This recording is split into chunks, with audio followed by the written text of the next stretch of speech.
அளவற்ற அருளாளனும் நிகரற்ற அன்புடையோனுமாகிய ஏக இறைவனின் திருநாமத்தால் தொடங்குகின்றேன். கடலூர் தெற்கு மாவட்டம் லால்பேட்டையிலே எமது வரலாற்று பேரியக்கமாம் தமிழ்நாடு முஸ்லிம் முன்னேற்ற கழகத்தின் சார்பிலே ஆம்புலன்ஸ் அர்ப்பணிப்பு விழாவை முன்னிட்டு ஒரு மாநாடு போன்ற எழுச்சியோடு நடைபெற்றுக் கொண்டிருக்கக்கூடிய இந்த மாபெரும் பொதுக்கூட்டத்துடைய தலைமை பொறுப்பை ஏற்றிருக்கும் எங்களது அருமை தம்பி யாசர் அராஃபத் அவர்களே, நிகழ்ச்சியுடைய ஒருங்கிணைப்பாளரும்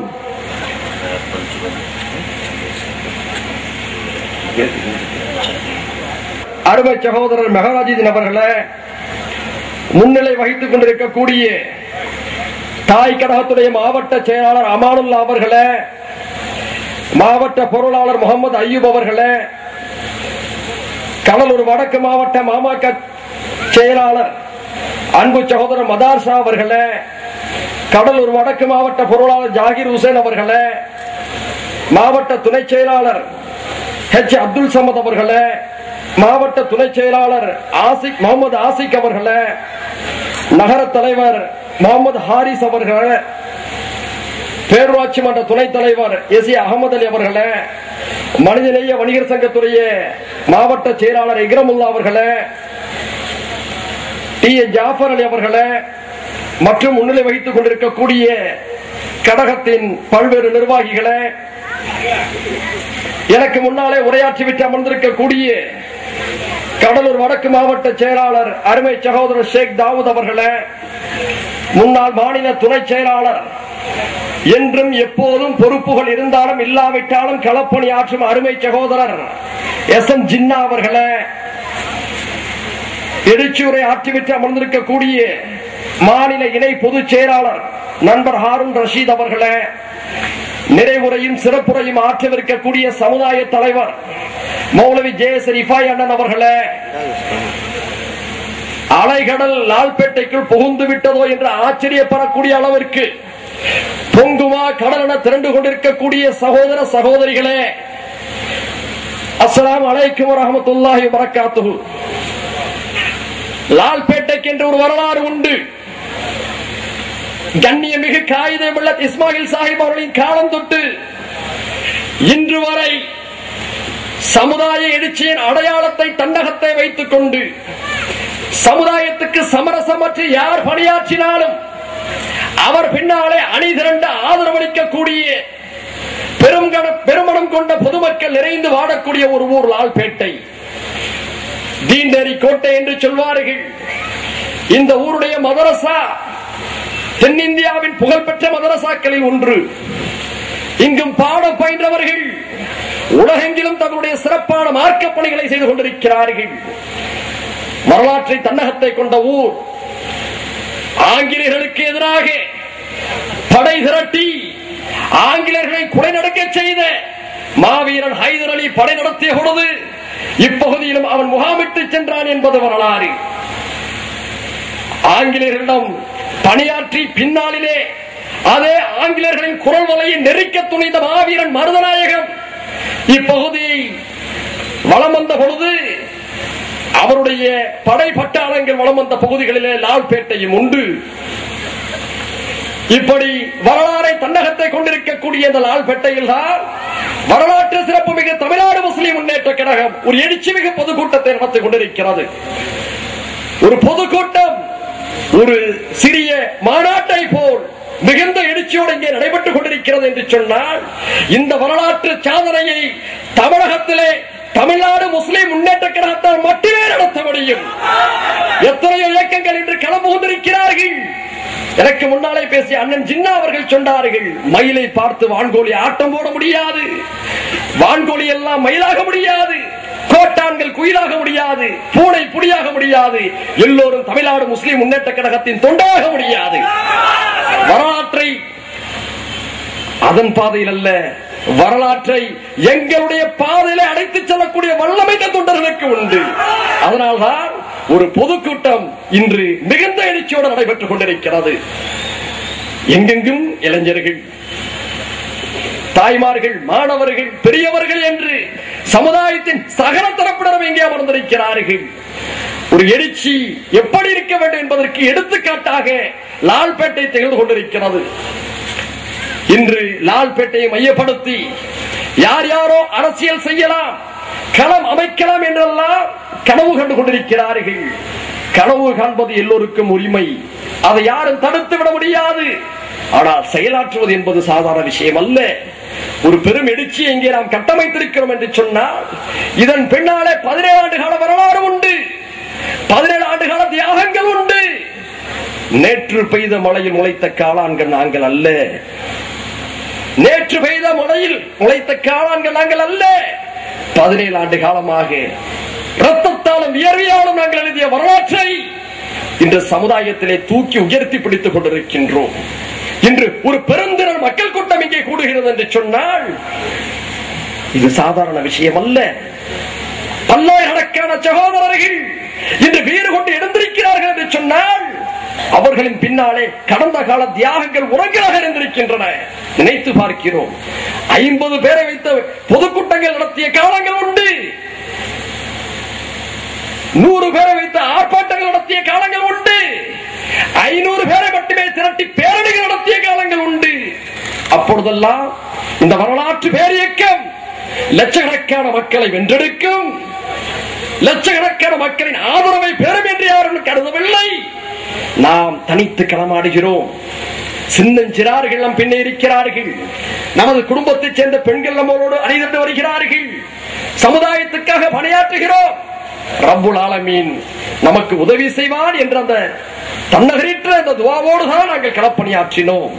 இவ்வளவு பிரம்மாண்டமான வளர்ச்சியை பெறுவோம் என்று நாம் நினைக்கவில்லை. அன்று சமுதாயத்திலே ஆதிக்க சக்திகளாக இருந்தவர்கள் நம்மை நசுக்கி விடலாம் என்று நினைத்தார்கள், அடக்கி விடலாம் என்று நினைத்தார்கள், அடித்து விடலாம் என்று நினைத்தார்கள். அவர்களுடைய கெட்ட கனவுகளை தகர்த்து எறிந்துவிட்டு அணையை உடைக்கும் காட்டாற்று வெள்ளமாய் சமுதாயத்தின் வீதிகளுக்குள்ளே புகுந்து எழுச்சியை கிளப்பிய வரலாறு தமிழ்நாடு முஸ்லிம் முன்னேற்ற கழகத்துக்கு உண்டு. இன்று ஒரு மிகப்பெரிய பிரச்சனைகள் வந்தால் நம்முடைய மாநில தலைவர்கள் அல்ல, மாவட்ட செயலாளர்கள் அல்ல, ஒன்றிய செயலாளர்களே காவல் நிலைய அதிகாரிகளிடம் பேசி அமைதிப்படுத்தக்கூடிய வல்லமையை இந்த இயக்கத்துக்கு இறைவன் தந்திருக்கிறார். எங்களை எதிர்த்து அரசியல் செய்யலாம் என்று கருதக்கூடியவர்களே, எங்களுடன் மோதி தங்களை வளர்த்துக் கொள்ளலாம் என்று நினைக்கக்கூடியவர்களே, உங்களுடைய மாநில தலைவர்களும் சரி, எங்களுடைய ஒன்றிய செயலாளர்களும் சரி, தமுமுகவுடைய ஒரு தொண்டரிடம் பணிகள் கொடுக்கப்பட்டால் உங்களுடைய தலைவர்களாலே முடிக்க முடியாத பணிகளை எல்லாம் உள்ள ரப்புல் ஆலமீனோட உதவியாளர் முடித்து காட்டுவார். அந்த வல்லமை அவர்களுக்கு உண்டு. என்ன காரணம்? சமரசமற்ற தியாகங்கள், இந்த மக்களுக்காக உழைக்க வேண்டும் என்ற ஈடுபாடு, விலை பேச முடியாத தியாகங்கள். அதனால்தான் இந்த எழுச்சியை நாம் தக்க வைத்துக் கொண்டிருக்கிறோம். ஒரு இயக்கம் தொடங்கப்படும் பொழுது எழுச்சியாக இருக்கும், வீறு கொண்டு எழுந்திருக்கும். பல்லாயிரக்கணக்கான இளைஞர்களும் மாணவர்களும் அதன் பின்னாலே அணிதிரள்வார்கள் என்பது வரலாறு. ஆனால் தோன்றிய வேகத்திலேயே அவர்கள் கலைந்து போன வரலாறுகளும் உண்டு. தோன்றிய வேகத்திலே அவர்கள் சிதறடிக்கப்பட்ட வரலாறு உண்டு. நேதாஜி சுபாஷ் சந்திர போஸ் அவர்கள் ஆங்கிலேயர்களுக்கு எதிராக படை திரட்டினார். அவருடைய அறிவிப்பை ஏற்று பல்லாயிரக்கணக்கான மக்கள், இளைஞர்கள் தமிழ்நாட்டில் இருந்தும் வங்கத்தில் இருந்தும் அவருடைய இந்திய தேசிய ராணுவத்தில் இணைந்தார்கள். அந்த எழுச்சி நீடித்ததா? சிங்கப்பூரில் தொடங்கி தாய்லாந்து வழியாக பர்மாவின் ரங்கூனிலே அவர்கள் முகாமிட்டு அந்த படையை வழிநடத்தினார்கள். இந்தியாவுடைய கிழக்கு எல்லையான மணிப்பூரை இந்திய தேசிய ராணுவம் தாக்கியது. விரைவிலே அந்தமான் பிடிபடும் என்று கருதினார்கள். ஆங்கிலேயர்கள் மட்டுமல்ல, நேருவும் குலை நடுங்கினார், காந்தியும் அச்சம் பெற்றார். எங்கே நேதாஜியுடைய படைகள் வென்று ஆங்கிலேயர்களிடமிருந்து நேதாஜியின் தலைமையிலான படை இந்திய விடுதலையை வென்று விடுமோ, நேதாஜி இந்தியாவுடைய தேசிய தலைவராக உயர்ந்து அதன் அதிகாரத்தை கைப்பற்றி விடுவாரோ என்று காந்தி, நேரு உட்பட பலரும் பதறக்கூடிய நிலவுக்கு நேதாஜியுடைய இந்திய தேசிய ராணுவம் இருந்தது. ஆனால் கிளம்பிய எழுச்சி நீடித்ததா? இல்லை. அது ஆங்கிலேயர்களால் தரைமட்டமாக்கப்பட்டது, முடக்கப்பட்டது. நேதாஜியின் கனவுகள் முடங்கின. அது ஒரு வரலாற்று விபரீதம். இப்படி படை நடத்தி புறப்பட்டவர்கள் புறப்பட்ட வேகத்திலே வீழ்ச்சியை சந்தித்த வரலாறுகள் உண்டு. ஆனால் எமது வரலாற்று பேரியக்கம் தமிழ்நாடு முஸ்லிம் முன்னேற்ற கழகம் மட்டும்தான் எந்த வேகத்தில் புறப்பட்டதோ அதே வேகத்தில் 18ஆம் ஆண்டை நோக்கி புறப்பட்டுக் கொண்டிருக்கிறது. எங்களோடு ஓட்டத்தை தொடங்கியவர்கள் ஓட்டத்தை நிறுத்திவிட்டார்கள். பலர் ஓட்டத்திலே தோல்வியடைந்து விட்டார்கள். பலர் ஓட முடியாமல் முடமாகி விட்டார்கள். நாங்கள் வற்றாத ஜீவநதியாய் ஓடிக்கொண்டே இருக்கிறோம், உடைத்துக் கொண்டே இருக்கிறோம். சமுதாயம் நாளொரு மேனியும் பொழுதொரு வண்ணமுமாக நம் பின்னாலே அணிதிரண்டு வந்து கொண்டிருக்கிறது. இன்று அண்ணன் ஜின்னாவாக இருக்கட்டும் அல்லது ஏராளமான சகோதரர் மேடையில் இருக்கக்கூடியவர்கள், எதிரே அமர்ந்திருப்பவர்கள், நினைத்து பாருங்கள், 17 ஆண்டுகளுக்கு முன்னாலே ஒரு பெருந்திரள் மக்கள் சக்தியாக நாம் மாறுவோம் என்று நாம் நினைத்தோமா? திராவிட முன்னேற்ற கழகத்தை பற்றி சொல்லும் போது எல்லோரும் அவருடைய பின்னணியை வர்ணிக்கும் போது ஒன்றை குறிப்பிடுவார்கள். எமர்ஜென்சியிலே இந்தியா தான் இந்திரா, இந்திரா தான் இந்தியா என்று நாடு ஒடுக்க ஒரு கட்டுக்குள் இருந்த பொழுது எமர்ஜென்சி எதிர்த்து எதிர்நீச்சல் போட்டு வளர்ந்த இயக்கம் திராவிட முன்னேற்ற கழகம் என்று சொல்வார்கள். எமர்ஜென்சி எதிர்த்த காரணத்தினால் தான் திராவிட முன்னேற்ற கழகத்துடைய தொண்டர்கள் திராணி பெற்றார்கள் என்றெல்லாம் சொல்வார்கள். இந்த எம்ஆர்கே பன்னீர்செல்வம் போன்றவர்கள் எல்லாம் நம்ம எதிர்த்து பேசுகிறார்களே, எம்ஆர்கே பன்னீர்செல்வம் போன்றவர்களே, நீங்கள் எமர்ஜென்சி எதிர்த்த கலைஞருக்கு பின்னால் அணிதிரண்டவர்கள். எமர்ஜென்சி எதிர்த்த கலைஞரியை எதிர்த்தவர்கள் அறிஞர்களுக்கு உண்டு. நீ புலிகளை எதிர்த்திருந்தால் நாங்கள் புலி கூட்டத்தை எதிர்த்தவர்கள். நீ ஒரு புலியைத்தான் எதிர்த்திருப்பாய். நாங்கள் ஒட்டுமொத்த புலி கூட்டத்தையும் எதிர்த்து மோதி பார்த்தவர்கள். யார் தீவிரவாதி? எங்களை விட ஒரு தேசப்பற்றாளன், எங்களை விட ஒரு சமூக நீதியை விரும்பக்கூடியவன், அமைதியை விரும்பக்கூடிய யாரும் உண்டா? கலைஞரின் மீது பல குற்றச்சாட்டுகள் உண்டு. நான் கலைஞரை விமர்சிக்க விரும்பவில்லை. அவர் இந்தியாவுடைய மூத்த தலைவர் என்பதிலே நமக்கு உடன்பாடு உண்டு, மரியாதை உண்டு. அரசியல் விமர்சனங்கள் வேறு, தனிப்பட்ட நேசங்கள் என்பது வேறு. ஆனால் உண்மைகள் சில நேரம் சொல்ல வேண்டியிருக்கிறது. எம்ஆர்கே பன்னீர்செல்வம் போன்றவர்களா காகிதப்பூ என்ற நாடகத்தை நடத்தி தேசத்தந்தை என்று இந்தியாவே புகழக்கூடிய காந்தியடிகளை கேவலப்படுத்தியவர் கலைஞர் என்று ஒட்டுமொத்த எதிர்க்கட்சிகளும் கலைஞரை தேச துரோகி என்று சுட்டம் காட்டியதே. எங்கள் தலைவர்களை எவனாவது தேச துரோகி என்று சுட்டி காட்டி இருக்கிறானா? சுட்டி காட்டிவிட்டு அவன் இருந்து விட முடியுமா? நடமாடி விட முடியுமா? இலங்கைக்கு இந்திய ராணுவம் சென்றது. இந்தியன் பீஸ் போர்ஸ் என்ற பெயரிலே ஐபிஎஃப் படைகள் அங்கே முகாமிட்டன. தமிழ் சொந்தங்கள் அங்கே பரிதவிப்புக்கு உள்ளானார்கள். தமிழ் சகோதரிகளை இந்திய தேசிய ராணுவம் அங்கே கற்பழித்தது. ஒட்டுமொத்த தமிழகமும் இந்திய அமைதி படை என்ற பெயராலே அங்கே நடத்திய அட்டூழியங்களை ஏற்கவில்லை. பிரேமதாசா அங்கே பிரதமராகிறார். பிரேமதாசா பிரதமரான பின்னாலே இந்திய அமைதி படை இலங்கையை விட்டு வெளியேற வேண்டும் என்று முழக்கமிடுகிறார். இந்திய ராணுவம் அமைதிப்படிக்காக சென்றதாக சொல்லப்பட்ட இந்திய ராணுவம் இலங்கையிலிருந்து திரும்பி வருகிறது. அதனுடைய முதல் கப்பல் சென்னை துறைமுகத்தில் நோக்கி வந்து கொண்டிருக்கிறது. மத்திய அரசு ஒரு வேண்டுகோள் விடுக்கிறது. அப்போது முதலமைச்சராக இருந்த கலைஞருக்கு இந்திய ராணுவம்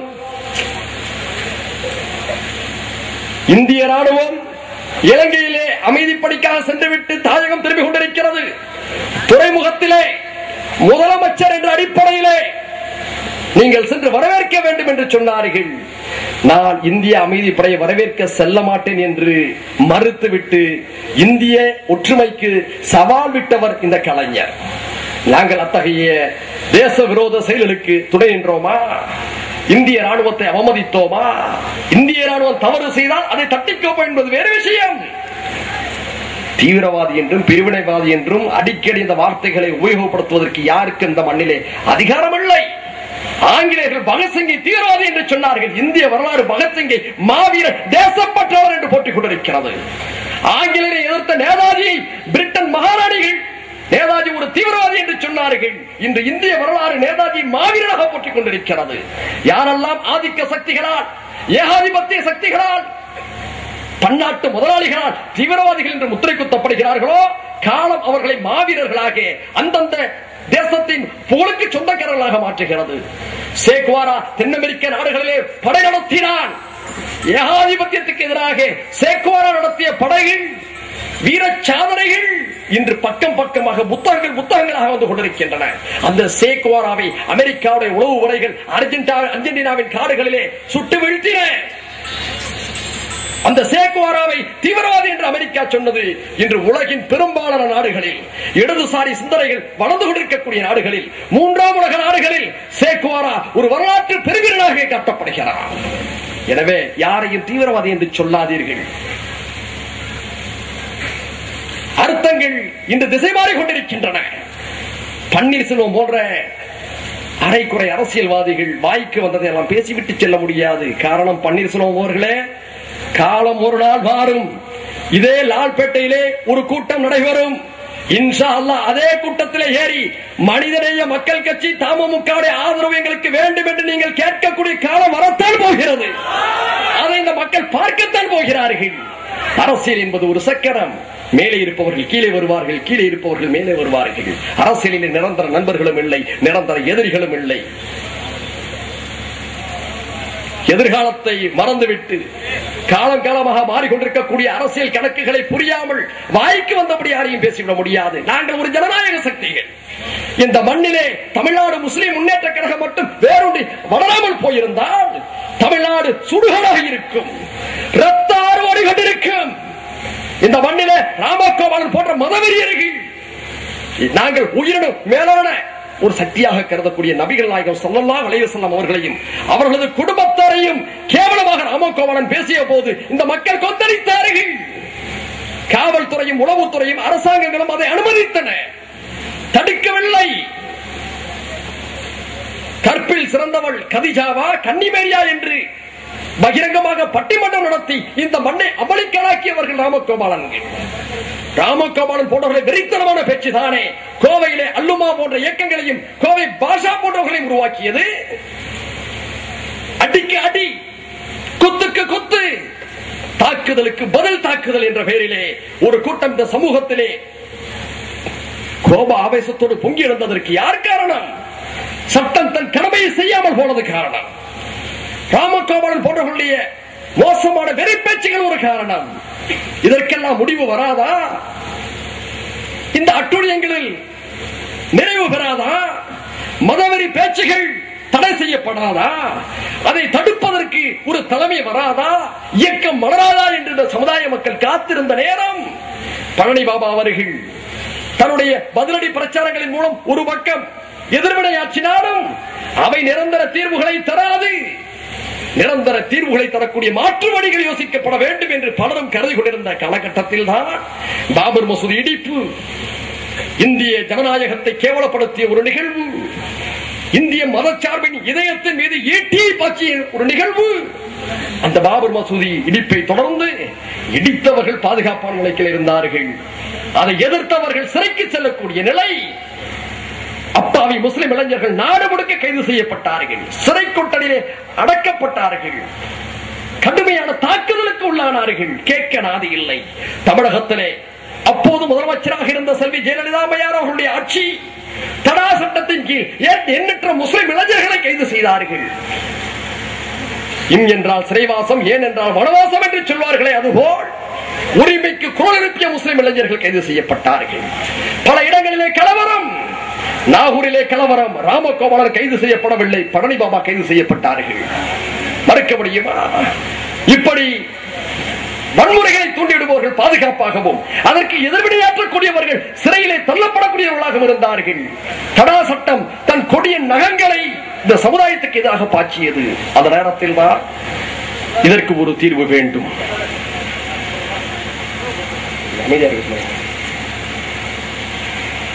இதற்கு ஒரு முற்றுப்புள்ளி வேண்டும். வன்முறைக்கு வன்முறை தீர்வாகாது, வெடிகுண்டுக்கு வெடிகுண்டு தீர்வாகாது, வீச்சறிவாளுக்கு வீச்சறிவாள் தீர்வாகாது. அறிவுபூர்வமான ஜனநாயக வழியில் சட்டத்திற்கு உட்பட்டு சமூக நீதியை மையப்படுத்தி ஒரு இயக்கம் தேவை என்று இந்த சமுதாயம் எதிர்பார்த்திருந்த காலகட்டத்தில் தான் அடக்குமுறை சட்டமான தடா சட்டத்தை எதிர்த்து சிறை கொட்டடியை வாடிக்கொண்டிருந்த எண்ணற்ற முஸ்லிம்களுடைய விடுதலையை மையப்படுத்தி தமிழ்நாடு முஸ்லிம் முன்னேற்ற கழகம் தொடங்கப்பட்டது. இந்த சமுதாயத்துக்கு ஆர்ப்பாட்டம் என்றால் என்னவென்று தெரியாது, போராட்டம் என்றால் என்னவென்று தெரியாது, பேரணி என்றால் என்னவென்று தெரியாது, ஊர்வலம் என்றால் என்னவென்று தெரியாது, அடித்தால் திருப்பி அடிக்க தெரியாது. காவல் நிலைய சுவர்களை பார்த்தாலே அச்சம்.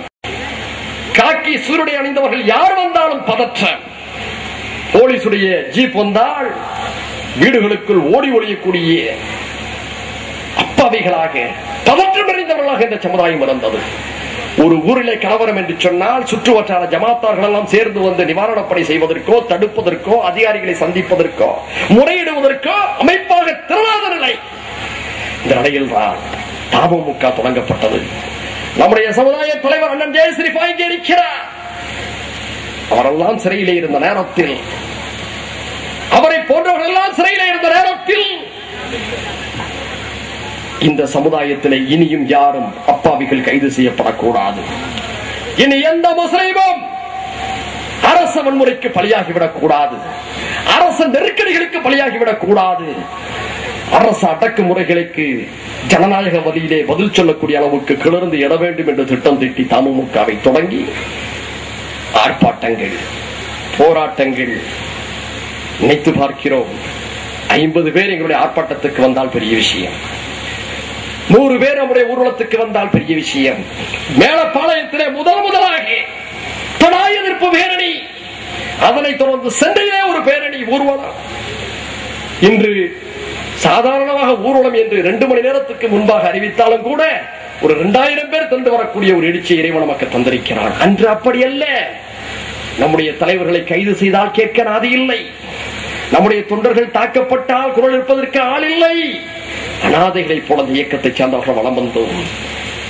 எந்த அளவுக்கு கொடுமைகள் என்று சொன்னால், எந்த அளவுக்கு அடக்குமுறைகள் என்று சொன்னால், இவன் தமுமுக காரன் என்று சொல்லி அவனுடைய முகவரியை கொடுத்து காவல்துறைக்கு போன் செய்து, இவன் இந்த வீட்டிலே இருக்கிறான், இவன் தீவிரவாதி, இவன் இந்த சமூகத்திலே நாங்கள் விரும்பாதவன் என்று அடையாளம் காண்பிக்கப்பட்டு சொந்த சமுதாயத்தினராலேயே காட்டிக் கொடுக்கப்பட்டார்கள் ஏராளமான தமுமுகவினர்.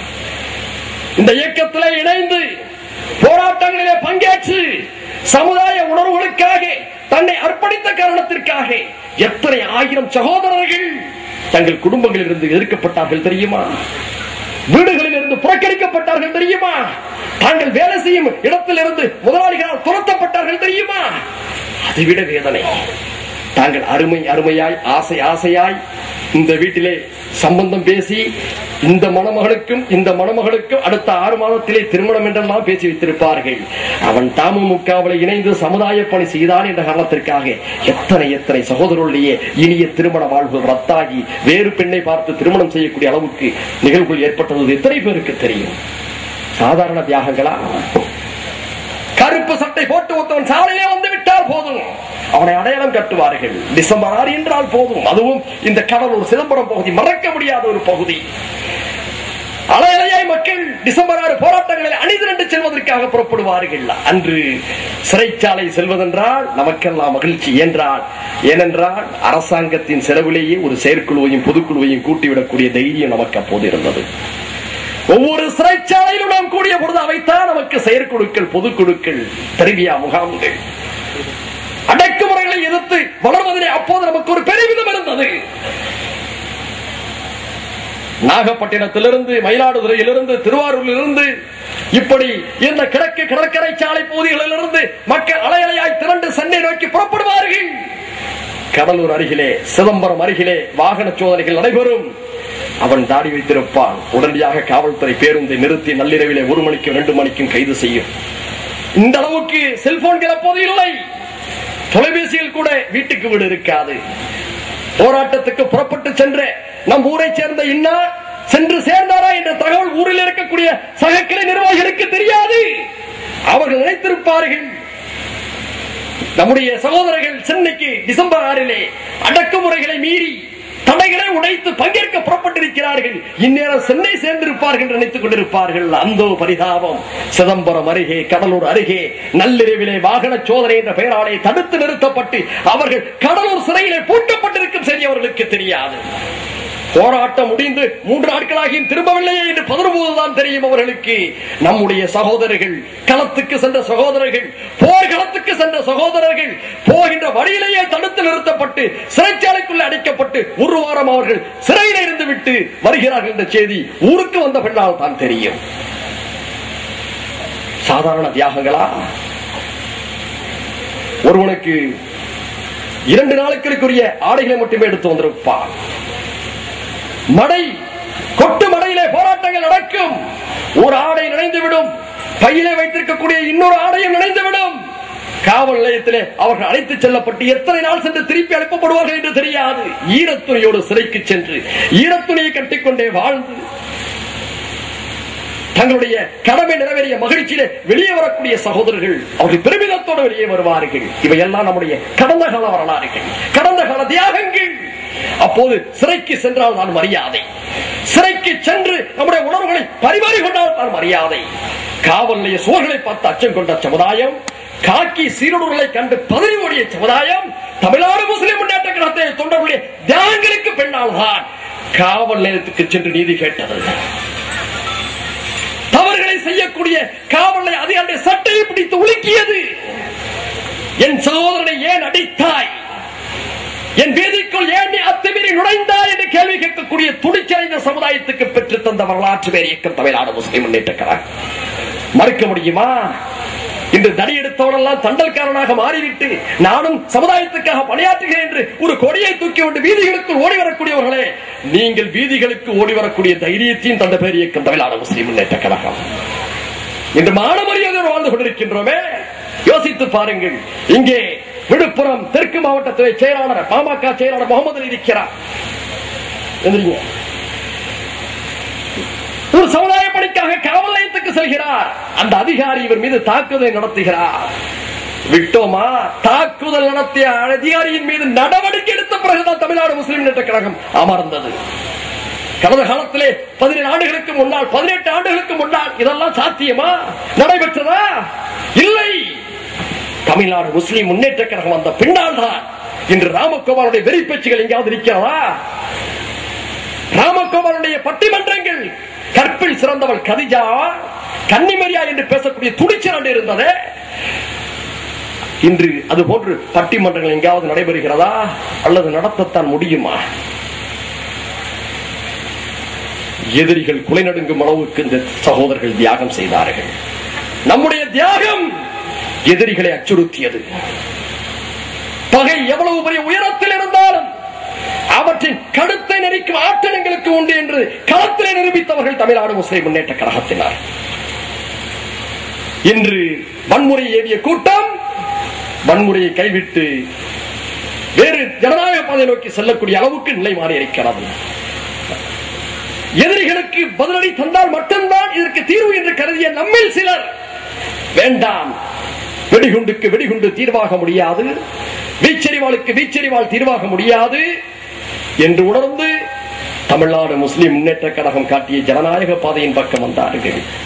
தமுமுக மட்டும் தோன்றியிருக்காவிட்டால் கண்ணுக்கு கண், கத்திக்கு கத்தி, பல்லுக்கு பல் என்று சொல்லக்கூடிய வலிமையான இன்னொரு எதிர்வினை கூட்டம் இங்கே உருவாகி இருக்கும். அதனுடைய விளைவு தினந்தோறும் கோயமுத்தூர்களும் குஜராத்துகளும் மும்பைகளும் நெல்லிகளும் நடந்திருக்கும். இறைவன் காப்பாற்றினார். இந்த இயக்கத்தை இந்த மண்ணிலே பிறப்பெடுக்க வைத்து அதை வலிமை பெற வைத்து வலிமையின் காரணமாக இந்த மக்களுடைய கேடயமாக, இரும்பு வேலியாக, மின்சார வேலிகளாக தமிழ்நாடு முஸ்லிம் முன்னேற்ற கழகத்தை அணிவகுக்க செய்து இந்தியாவுக்கே எடுத்துக்காட்டான ஒரு பெரிய இயக்கமாக ரப்பல் ஆலமீன் மாற்றியிருக்கிறார். கேட்கலாம், அது எப்படி இந்தியாவுக்கு எடுத்துக்காட்டான மாநிலம்? உத்தரப்பிரதேசத்தில் இல்லையா? பீகாரிலே இல்லையா? அஸ்ஸாமிலே இல்லையா? மேற்கு வங்கத்திலே இல்லையா? மகாராஷ்டிராவிலே இல்லையா? டெல்லியிலே இல்லையா என்று கேட்கலாம்.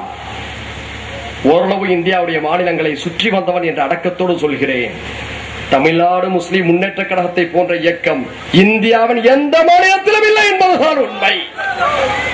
உண்மை உண்மை உண்மையிலும் உண்மை. இது இருக்கின்றன. அவையெல்லாம் ஒன்று முஸ்லிம் நீக்கை போல், கேரளாவிலே முஸ்லிம் நீக்கி இயங்குவது போல் அரசியலை மட்டுமே மையமாக வைத்து இயங்குவோம், அல்லது அதிரடி இயக்கங்களாக வெகுஜன மக்களை வென்றிருக்காமல் ஒரு சில இளைஞர்களை தன்னகத்தை கொண்டு பிராந்திய வாரியாக செயல்படக்கூடிய இயக்கங்களாக இருக்கலாம். ஆனால் தமிழ்நாடு முஸ்லிம் முன்னேற்ற கழகம் தான் ஒருவருக்கு பாதுகாப்பு, இன்னொரு புறம் நம்மை போன்ற நசுக்கப்படக்கூடிய ஒடுக்கப்பட்ட மக்களுடைய அரவணைப்பையும் புரிந்து கொண்டு செயலாற்றல், இன்னொரு புறம் குர்ஆன் ஹதீஸ் என்பது நம்முடைய அடிப்படை கொள்கை என்பதையும் விளக்கி இஸ்லாத்தின் வேர்களில் நின்றுதான் நாம் பணியாற்ற முடியும் என்ற அடுத்தமான போதனைகளையும் உள்ளடக்கி விருப்பு வெறுப்பற்ற சமுதாய பணிகளை செய்து கொண்டிருக்கின்றோம். வெகுஜன மக்களை வென்றெடுப்பது ஒரு சாதாரண விஷயம் அல்ல. எத்தனையோ இயக்கங்கள் இருக்கலாம், அவை தொண்டர்களோடு இருக்கும் அல்லது நிர்வாகத்தோடு இருக்கும், சிறந்த அறிவாளிகளோடு இருக்கும். அவருடைய சிந்தனைகள் ஆங்காங்கே இருக்கக்கூடிய அவர்களுடைய தலைமை அலுவலகத்திலே புத்தகங்களாக நூல்களாக இருக்கும். ஆனால் தமிழ்நாடு முஸ்லிம் முன்னேற்ற கழகம் தான் வெறிச்சோடி கிடந்த சமுதாய வீதியிலே சூறாவளியாய் புறப்பட்டு ஒட்டுமொத்த சமுதாய மக்களை உள்ளங்களை வென்று தவிர்க்க முடியாத ஜனநாயக சக்தியாக வெகு மக்கள் இயக்கமாக இது வளர்ந்திருக்கிறது. இந்தியாவிலே வேறு எந்த இயக்கமும் இல்லை. கேரளாவிலே காட்ட முடியுமா? ஆந்திராவிலே காட்ட முடியுமா? மகாராஷ்டிராவிலே காட்ட முடியுமா? அதைவிட சாதாரண விஷயம் இன்னொன்று என்ன தெரியுமா? மக்களை வென்றெடுப்பது ஒரு புறம், மகத்தான சேவைகளை செய்வது ஒரு புறம். கோயமுத்தூரிலே கலவரம், கோவையிலே குண்டுவெடிப்பு, பல இளைஞர்களுக்கு தெரியாது. 1997 விரும்பத்தகாத அந்த நிகழ்வுகள் எல்லாம் நடந்த அந்த நேரம் சமுதாயம் எப்படியெல்லாம் துன்பப்பட்டது தெரியுமா? சமுதாயம் எப்படியெல்லாம் வேதனைப்பட்டது தெரியுமா? சமுதாயத்துக்கு எப்படியெல்லாம் நெருக்கடி நிகழ்ந்தது தெரியுமா? எந்த அளவுக்கு என்று சொன்னால், முஸ்லிம்களுக்கு வாடகைக்கு வீடு கொடுக்க மாட்டார்கள். அரசு பள்ளிகள் உட்பட தனியார் கூடங்களிலே முஸ்லிம் வீட்டு பிள்ளைகளை சேர்க்க மாட்டார்கள். முஸ்லிம்களுக்கு வேலை கொடுக்க மாட்டார்கள். என்ன காரணம்? இவர்கள் கோவையிலே குண்டுவெடிப்பு நிகழ்த்தியவர்கள். அது ஒன்றுதான் காரணம். ஒரு முஸ்லிம் சூட்கேஸோடு வந்தால் அவன் சந்தேகத்துக்கு உள்ளானான். ஒரு முஸ்லிம் தன்னுடைய கைப்பைகளோடு ஆட்டோவில் ஏறினால் அவன் சந்தேகப்படுத்தப்பட்டான். இப்படி ஒட்டுமொத்த முஸ்லிம் சமுதாயமும் குற்றவாளி கூண்டில் சந்தேக பார்வையோடு 1997, 98 ஆண்டுகளிலே துன்பப்பட்டது. அது எப்படி மாற்றப்பட்டது தெரியுமா? நாங்கள் தீவிரவாதிகள் அல்ல, வன்முறையை விரும்பக்கூடியவர்கள் அல்ல, குண்டுகளை நேசிப்பவர்கள் அல்ல, மதவெறியை நேசிப்பவர்கள் அல்ல, மாறாக இஸ்லாம் சொல்லக்கூடிய அகிம்சை, அன்பை, சாந்தியை, சமாதானத்தை இந்த மண்ணிலே நிலைநாட்ட வந்தவர்கள். இந்த மண்ணிலே உங்களோடு நாங்கள் நகமும் சதையுமாக வாழ ஆசைப்படுபவர்கள் என்பதையெல்லாம் பேச்சிலே அல்ல செயலிலே காண்பித்தோம். பொதுவாக பொது சேவை என்று சொன்னாலே கிறிஸ்தவர்களை சொல்வார்கள். கிறிஸ்தவர்களை போல் தொண்டாற்ற முடியுமா? கிறிஸ்தவர்களை போல் சேவையாற்ற முடியுமா? அவர்களை போல் கல்வி கொடுக்க முடியுமா? அவர்களை போல் உதவி கொடுக்க முடியுமா என்றெல்லாம் சொல்வார்கள். ஆனால் முஸ்லிம்களாலும் முடியும் என்பதை நம்முடைய இரத்த தான முகாம்கள் மூலம் நிரூபித்தோம். அப்போது தொடங்கிய இரத்த தான முகாம்கள் இப்போதும் நீண்டு கொண்டிருக்கின்றன. ஒரு வருடத்திற்கு லட்சத்துக்கு மேற்பட்டோருக்கு இரத்த தானம் செய்து கொண்டிருக்கின்றோம். இன்று கிறிஸ்தவர்கள் தான் சேவையிலே சிறந்தவர்கள். கிறிஸ்தவர்களால் மட்டும்தான் சேவை நிறுவனங்களை நடத்த முடியும், சேவைகளுக்கு முகவரிகளாக திகழ முடியும் என்ற நிலை மாற்றப்பட்டு ரத்தம் வேண்டும் என்று சொன்னால் தமிழ்நாடு முஸ்லிம் முன்னேற்ற கழகத்தை தேடிச் செல் என்று சொல்லக்கூடிய அளவுக்கு இன்று நிலை மாறியிருக்கிறது. எத்தனை கிராமங்களிலே தமிழ்நாடு முஸ்லிம் முன்னேற்ற கழக ஆம்புலன்ஸ்கள் செல்லும் போது அந்த கிராம மக்கள் எழுந்து கும்பிடுகிறார்கள். இப்படி கும்பிடுவது நம்முடைய கலாச்சாரம் அல்ல, ஆனால் அவர்களுடைய கலாச்சாரம். மரியாதை என்ற பெயரிலே தமுகவுடைய ஆம்புலன்ஸ்கள் எங்கெல்லாம் செல்கிறதோ அந்த கிராம மக்கள் எழுந்து நின்று மரியாதை செய்கிறார்கள். அந்த மரியாதையை நாம் விரும்பவில்லை. ஆனால் அவர்கள் தங்களுடைய உணர்வுகளை வெளிக்காட்ட, தங்களுடைய அன்பை வெளிக்காட்ட, தங்களுடைய நன்றியை வெளிக்காட்ட அத்தகைய நடவடிக்கையில் ஈடுபடுகிறார்கள். என்ன சொல்கிறார்கள் தெரியுமா? பாய், எங்களை யாராவது இறந்தா உங்களை தொட மாட்டோம், தீட்டு நினைப்போம். இறந்தவங்க வீட்டுக்கு போனா குளிச்சுட்டு தான் வீட்டில் நுழைவோம். ஆனால் இறந்த பிணத்தை துண்டிலே சுழற்றி தோள்களிலே சுமந்து ஆம்புலன்ஸிலே வைத்து நெடுந்தூரத்துக்கு பயணித்து குறைந்த கட்டணத்தை எங்களுடைய வீடுகளிலே கொண்டு போய் வைத்து எல்லா விதமான பணிகளையும் செய்துவிட்டு தனக்கென கூலி பெறாமல் செல்கிறீர்களே, இந்த இடையிலேற்ற பணிகளுக்கு எதையும் கூற முடியாது என்று அவர்கள் போகிறார்களே. இதன் மூலமாக இஸ்லாம் உயர்ந்து நிற்கிறது. குற்றவாளி கூண்டிலே நிறுத்தப்பட்ட முஸ்லிம் சமுதாயம் கண்ணியத்தோடு தலைநிமிர்வை பெறுகிறது. ஒரு ஆம்புலன்ஸ் இந்த ஊரில் அர்ப்பணிக்கிறோம் என்று சொன்னால் அது செயல் வழி தாவா, செயல் வழி தாவா. ஒரு ஆம்புலன்ஸை பார்க்கிறார்கள். ஒரு வசனத்தை எழுதுகிறோம், யார் ஒரு உயிரை வாழ வைக்கிறாரோ அவர் ஒரு சமூகத்தை வாழ வைப்பவர் போற அந்த திருக்குறளுடைய வசனம் இந்த ஆம்புலன்ஸ்களிலே பதிக்கப்பட்டு கிராமம் கிராமமாக செல்லப்படுகின்ற பொழுது அதை பார்க்கின்ற அந்த பயனை பெறுகின்ற ஒவ்வொரு இந்து சகோதரனும், ஒவ்வொரு தலித் சகோதரனும், ஒவ்வொரு கிறிஸ்தவ சகோதரனும் மெய்சிலிருத்து போகிறார். முஸ்லிம்கள் என்றால் அப்படி அல்ல என்ற நிலை நம்முடைய ஆம்புலன்ஸுடைய பயணங்களின் மூலம், பிரச்சாரங்களின் மூலம், நடவடிக்கைகள் மூலமாக மாற்றப்படுகிறது. இந்த திருப்பணியை இந்தியாவில் எந்த முஸ்லிம் இயக்கமாவது செய்கிறதா? அவ்வளவு ஏன் இன்று இந்தியாவிலேயே, நான் அடிக்கடி சொல்கிறேன், இந்த இந்தியாவிலேயே தனியொரு அமைப்பு, அது ரோட்டரி சங்கத்தை போல் அல்ல, லயன்ஸ் கிளப்பை போல் அல்ல, ஒரு தனியொரு அமைப்பு, ஒரு வெகுஜன அமைப்பு 98 ஆம்புலன்ஸ்களை வைத்துக் கொண்டு நாள்தோறும் அறப்பணி செய்கிறது என்று சொன்னால் இந்தியாவிலேயே அது தமிழ்நாடு முஸ்லிம் முன்னேற்ற கழகம் மட்டும்தான் என்பதை மீண்டும் என்று சொல்ல முடியும். இந்தியாவிலேயே இன்று 108 ஆம்புலன்ஸ் சேவை இருக்கிறது. அது எங்கிருந்து வந்தது? டாக்டர் அன்புமணி ராமதாஸ் அவர்கள் மத்திய அமைச்சராக இருந்த பொழுது, அப்போது ஆந்திராவுடைய முதலமைச்சராக இருந்தார் ராஜசேகர் ரெட்டி அவர்கள். ராஜீவ்காந்தி ஆரோக்கியா ஸ்ரீ என்ற பெயரிலே அங்கே அந்த ஆம்புலன்ஸ் சேவை அமல்படுத்தப்பட்டது. அந்த நேரத்தில் தான் தமிழகத்தை 3.5% இடஒதுக்கீடு நமக்கு கிடைத்தது. கலைஞர் முதலமைச்சராக இருக்கிறார். அவருக்கு நன்றி தெரிவிப்பதற்காக ஒரு மாநாட்டை சென்னையில் நடத்துகிறோம். அங்கே கலைஞரை வைத்துக் கொண்டு நம்முடைய நிர்வாகிகள் நம்முடைய ஆம்புலன்ஸ் சேவைகளை பாராட்டுகிறார்கள். அங்கு வந்த முதலமைச்சர் அவர்கள், நம்முடைய கலைஞர் அவர்கள் நம்முடைய ஆம்புலன்ஸ் சேவையை பாராட்டி விட்டு செல்கிறார். அந்த ஆம்புலன்ஸ் அந்த சேவைகளை எல்லாம் அவர் உள்வாங்கிக் கொண்டு நம்முடைய நன்றி அறிவிப்பு மாநாட்டிலே பங்கேற்று விட்டு சென்ற பிறகுதான் தமிழகத்திலே 108 ஆம்புலன்ஸ் சேவை விரிவுபடுத்தப்பட்டது. ஆளும் முதலமைச்சருடைய உள்ளத்திலேயே மாற்றங்களை ஏற்படுத்தக்கூடிய வல்லமை தமிழ்நாடு முஸ்லிம் முன்னேற்ற கழகத்துக்கு உண்டு. நாங்கள் மனங்களை வெல்பவர்கள் மட்டுமல்ல, மனங்களை மாற்றுபவர்கள் என்பதை நிரூபித்திருக்கின்றோம். மனங்களை வெல்பவர்கள் மட்டுமல்ல, மனங்களை மாற்றுபவர்கள். இந்த இடையில பணிகள் தான் இன்று தமிழ்நாடு முஸ்லிம் முன்னேற்ற கழகத்தை எதிரிகளுடைய ஈட்டி முனையில் இருந்து காக்கிறது, துரோகிகளுடைய வசைப்பாடல்களில் இருந்து காக்கிறது. எத்தனை எத்தனை வசைப்பாடல்கள், எத்தனை எத்தனை திட்டுகள், எத்தனை ஏச்சுகள். நீங்கள் தொலைக்காட்சியிலே திட்டலாம், வசை மாறி பொடியலாம், கடன் தாக்குதல்களை தொடுக்கலாம். நீங்கள் திட்டத்தான் நாங்கள் வளர்ந்து கொண்டிருக்கின்றோம். நீங்கள் எங்களை அசிங்கப்படுத்த தான் நாங்கள் உயர்ந்து கொண்டிருக்கின்றோம். காரணம், எல்லாம் ரப்புல் ஆலமீன் எங்களுக்கு உதவி செய்கிறார். எங்களை உங்களுடைய வசைப்பொழிவுகள் அழித்து விடாது, உங்களுடைய ஏற்றி பேச்சுகள் எங்களை ஒடுக்கி விடாது. இவ்வளவு திட்டினீர்களே, ஒரு 3000க்கும் மேற்பட்ட ஒரு பெருங்கொண்ட கூட்டம் திரண்டிருக்கிறது. எப்படி உங்களுடைய ஏற்றி பேச்சுகளிலே இவர்கள் பாதிக்கப்பட்டிருந்தால் திரண்டு வந்திருப்பார்களா? உங்களுடைய வஞ்சகத்தையும் சூழ்ச்சிகளையும் அவர்கள் புரிந்து கொண்டிருந்தால் வந்திருப்பார்களா? இல்லை. உங்களை அவர்கள் நிராகரித்து விட்டு சரியான தலைமை இதுதான், சரியான இயக்கம் இதுதான் என்று புரிந்து கொண்ட காரணத்தினால்தான் பெருங்கொண்ட கூட்டம் இங்கே திரண்டிருக்கிறது. பெருந்திரள் கூட்டமாக மக்கள் அழைத்திருக்கிறார்கள். யோசித்து பாருங்கள். வேறு ஒரு இயக்கம் நம்மை போன்ற இது போன்ற தாக்குதல்களை, வசைப்பொழிவுகளை சந்தித்திருந்தால் அது கலகலத்து போயிருக்கும், தலைமை பலகீனமடைந்து போயிருக்கும், தொண்டர்கள் மனமடைந்து போயிருந்திருப்பார்கள். அல்ஹம்துலில்லாஹ், இவ்வளவு பெரிய துன்பங்களையும் துயரங்களையும் நாள்தோறும் சுமந்து கொண்டு நாள்தோறும் வளர்ந்து கொண்டிருக்கிறோம் என்று சொன்னால் இது இறைவனுடைய உதவி. யோசித்து பாருங்கள். தினந்தோறும் நாம் சேவைகளை செய்து கொண்டிருக்கிறோம். இன்னொரு புறம் தினந்தோறும் பொறாமையோடு நம்மளை விமர்சிப்பவர்களை எண்ணிக்கைகளும் கூடிக்கொண்டே போகிறது. அவர்களுடைய எண்ணிக்கைகள் கூட கூட நமக்கு மக்கள் ஆதரவும் பெருகிக் கொண்டிருக்கிறது என்பதை நாள்தோறும் பார்த்து கொண்டிருக்கிறோம். எனவே சொந்தங்களே, நாளை நமதே, வரலாறு நமதே.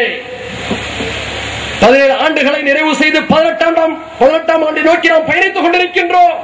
இன்ஷா அல்லாஹ் வெள்ளி விழாவை நோக்கி நம்முடைய பயணம் நகர்ந்து கொண்டிருக்கிறது. இன்று 98 ஆம்புலன்ஸ்கள். இந்த ஆம்புலன்ஸ் எண்ணிக்கை இது 98 அடங்காது. ஏற்கனவே அர்ப்பணிக்கப்பட்ட ஆம்புலன்ஸ் படுகிற காரணத்தினாலே புதிதாக இன்னொரு ஆம்புலன்ஸ் அதற்கு பதிலாக அர்ப்பணிக்கப்பட்டிருக்கிறது. இப்படி ஒரு ஆம்புலன்ஸுக்கு பதிலாக அர்ப்பணிக்கப்பட்ட இன்னொரு ஆம்புலன்ஸ் எண்ணிக்கையின் சேர்த்தால் அது 100 தாண்டி பொது சென்றிருக்கும். நாங்கள் அதை கணக்கிலே காட்டுவதில்லை. ஒரு வரலாற்று பணிகளை செம்மையோடு செய்து கொண்டிருக்கிறோம். எனவே சமுதாய சொந்தங்களே, இந்த இயக்கத்தை வலிமைப்படுத்துங்கள். இந்த இயக்கம் வலிமையாக இருந்தால் சமுதாயம் வலிமையாக இருக்கும். இந்த இயக்கம் உயிரோட்டமாக இருந்தால் சமுதாயத்திலே குரல் உயிரோட்டமாக இருக்கும். இந்த இயக்கத்தின் பின்னாலே நீங்கள் அணிதிரண்டால் சமுதாயத்துடைய எழுச்சி எதிரிகளை குளிரடுக்க வைக்கும், அரசியல் பகைமை பேசுவர்களை குளிரடுக்க வைக்கும். நாம் சிதறி போய்விடக் கூடாது, பலகீனமடைந்து விடக் கூடாது. நாளுக்கு நாள் வலிமை பெற வேண்டும், நாளுக்கு நாள் உழைக்க வேண்டும். தமுகவின் அருமை சொந்தங்களே, இளைஞர்களே, மாணவர்களே, நமக்கு முன்னாலே பெரும் கடமை காத்திருக்கிறது. எந்த ஒரு சமூகத்திலே இளைஞர்களும் மாணவர்களும் ஒழுங்குபடுத்தப்படுகிறார்களோ அந்த சமூகத்துக்கு எதிர்காலம் உண்டு. பெருங்கொண்ட இளைஞர்களாகிய நீங்கள், மாணவர்களாகிய நீங்கள், இறைவனுடைய அருளால் சரியான ஒரு திசை காட்டியின் பக்கம் நீங்கள் வருகை தந்திருக்கிறீர்கள். ஒரு சரியான தலைமையின் கீழ் நீங்கள் இயங்க தொடங்கி இருக்கிறீர்கள். இந்த வயது மிக முக்கியமான ஒரு வயது. வயது என்பது கடந்து கொண்டே இருக்கும், பருவம் என்பது மாறிக்கொண்டே இருக்கும். ஆனால் உணர்வுகளும் கொள்கைகளும் மாறாது, உணர்வுகளும் கொள்கைகளும் மாறாது. காட்டாற்று வெள்ளமாய் உங்களுடைய உணர்வுகள் சீரழிந்து போய்விடக் கூடாது. அது ஒருமுகப்படுத்தப்பட வேண்டும் என்று சொன்னால் நீங்கள் மிகச்சிறந்த பண்பாளர்களாக உருவாக வேண்டும், மிகச்சிறந்த புத்தக வாசிப்பாளர்களாக நீங்கள் உருவாக வேண்டும். ஈமானை நெஞ்சிலே ஏந்தி மிகச்சிறந்த தொழிலாளிகளாக உங்களை நீங்கள் இறைவனுக்காக அர்ப்பணித்து நீங்கள் செய்யக்கூடிய அற்புதமான சேவைகளின் வாயிலாக இந்த சமுதாயம் உங்கள் பின்னால் அணிதிரள வேண்டும். அப்படி என்று சொன்னால் இளைஞர்களே, மாணவர்களே, நாம் திரண்டிருக்கிறோம், வலிமை பெற்றிருக்கிறோம். நம்மை கண்டு கலெக்டர் அஞ்சுகிறார், நம்மை கண்டு எஸ்பி அஞ்சுகிறார், நம்மை கண்டு அரசியல்வாதிகள் அஞ்சுகிறார்கள், நம்மை கண்டு ரவுடிகள் அஞ்சுகிறார்கள் என்ற இருமாப்பிலே நாம் தவறுகளை செய்வோமேயானால், நாம் தருகின்ற சில முடிவுகளை எடுப்போமேயானால் அதுவே இந்த சமுதாயத்தால் நிராகரிக்கப்படும். அதுவே வளர்ச்சிக்கு பதிலாக வீழ்ச்சியை நோக்கிட்டு சென்றுவிடும். எனவே இளைஞர்களே, மாணவர்களே, நீங்கள் முறைப்படுத்தப்பட்டவர்களாக உருவாக்கப்பட வேண்டும். அதற்காகத்தான் அரசியல் வெற்றிடத்தை பூர்த்தி செய்ய மனிதநேய மக்கள் கட்சி மாணவர்களை ஒருங்கிணைப்பதற்காக மாணவர் இந்தியா என்று இந்த தலைமை பல்வேறு தொலைநோக்கு சீரிய திட்டங்களை தீட்டிக் கொண்டிருக்கிறது. பெண்கள் ஒருமுகப்படுத்தப்பட்ட அவருடைய கல்வி அறிவும் மார்க்க அறிவும் மேம்படுத்தப்பட வேண்டும். இளைஞர்களும் மாணவர்களும் சரியான எதிர்காலத்தை நோக்கி நகர்த்தப்பட வேண்டும். இந்த சமுதாயம் ஒருங்கிணைக்கப்பட வேண்டும் என்ற பன்முக சிந்தனைகளோடு நாம் இந்த மக்களை வழிநடத்திக் கொண்டிருக்கின்றோம். எதிர்காலம் நமக்காக காத்திருக்கிறது. எல்லாம் வல்ல ரப்புல் ஆலமீன் நம்முடைய பணிகளை அங்கீகரித்து மேலும் நம்மை வலிமைப்படுத்துவாராக என்ற பிரார்த்தனையோடு நம்முடைய பணிகளை தொடங்குவோம். அதே நேரம் சமூகங்களிலே அமைப்புகள் என்ற பெயராலே சிதறல்கள் ஏற்பட்டுவிடக் கூடாது. பிரபாகரன் இலங்கையிலே படை நடத்தினார். அங்கே சகோதரத்துவ சண்டைகள் தலைநாட்டின. ஏராளமான விடுதலை இயக்கங்கள், ஒருபுறம் எல்டிடி, இன்னொருபுறம் இபிஆர்எல்எஃப், இஎன்டிஎல்எஃப், இப்படி எண்ணற்ற விடுதலை இயக்கங்கள் அங்கே தோன்றின. ஒரு கட்டத்திலே பிளாட்டும் பிளவும் மோதல், பிளவும் எல்டிடியும் மோதல், சிறி சபாரத்தினமும் பிரபாகரனும் துப்பாக்கி சண்டை, இப்படி எண்ணற்ற சகோதரத்துவ சண்டைகள் அங்கே இருந்தன. ஒரு கட்டத்திலே ஈழ விடுதலை களம் பின்னோக்கி நகர்ந்தது. ஒட்டுமொத்தமான ஒரு மாறுதல் ஏற்பட்ட பெண்ணாலே ஈழத் தமிழர்கள் அங்கே பிரபாகரன் பின்னாலே அணிதிரண்டார்கள். நான் புலிகளை ஆதரிக்கவில்லை, பிரபாகரனை போற்றவில்லை, தவறாக புரிந்துவிடக் கூடாது. ஈழத்திலே நடைபெற்ற வரலாற்று நிகழ்வுகளை சுட்டிக்காட்டுகிறேன், தவறாக புரிந்து கொண்டு பேசிவிடக் கூடாது. ஆனால் ஒரு ஒற்றை தலைமை என்கிற அங்கே தமிழர்கள் இருந்தவரை அவர்களை அசைக்க முடியவில்லை. பின்னாளிலே அவர்கள் போரிலே தோல்வியடைந்தார்கள், முள்ளிவாய்க்காலிலே முடிவுக்கு வந்தார்கள் என்று சொன்னால் அது புதிய ராணுவ போக்குகளையும் உலகிலே மாறி வந்த அரசியல் சூழ்நிலைகளையும் அவர்கள் கணக்கில் கொள்ளாமல் போனதனால் ஏற்பட்ட பின்னடைவு, அது வேறு விஷயம். ஆனால் ஒரு சக்தியாக அவர்கள் திரண்டதற்கு காரணம் ஒற்றை தலைமை. பாலஸ்தீன விடுதலை போராட்டம் தலைமுறைகளை கடந்து, நூற்றாண்டுகளை கடந்து இன்னும் ஜீவித்திருக்கிறது. அதே நேரம் அந்த பாலஸ்தீனத்திலே யாசர் அரபாத் ஒருபுறம் புரட்சியை கடல் மூட்டிக் கொண்டிருந்தார், இன்னொரு பக்கம் ஹமாஸ் அங்கே போராட்ட களத்தை முன்னின்று நடத்தியது. ஒரு கட்டத்திலே யாசர் அரபாத் காஜா பகுதியிலே வலிமை வாய்ந்தவராக இருக்கிறார், ஹமாஸ் மேற்கு கரையிலே வலிமை வாய்ந்ததாக இருக்கிறது. இருந்தாலும் அவர்கள் மோதவில்லை. ஒரு கட்டத்திலே